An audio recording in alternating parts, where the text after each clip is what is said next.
Entonces, el caso es que el modo normal del transponder de aquel avión reporta pues todo, velocidad, posición, tal. Pero en los dos últimos reportes de posición que se tenía, el avión no mandó su altitud. Y esto es hiper raro.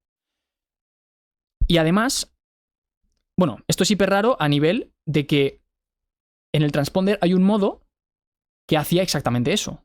Mandaba la posición, pero no enseñaba la altura. Entonces, el caso es que aquí ya empezaron las cosas raras, porque parecía como si alguien hubiera apagado el transponder y al pasar por la rueda por el modo este que te comento, pues reportó la posición pero no la altitud.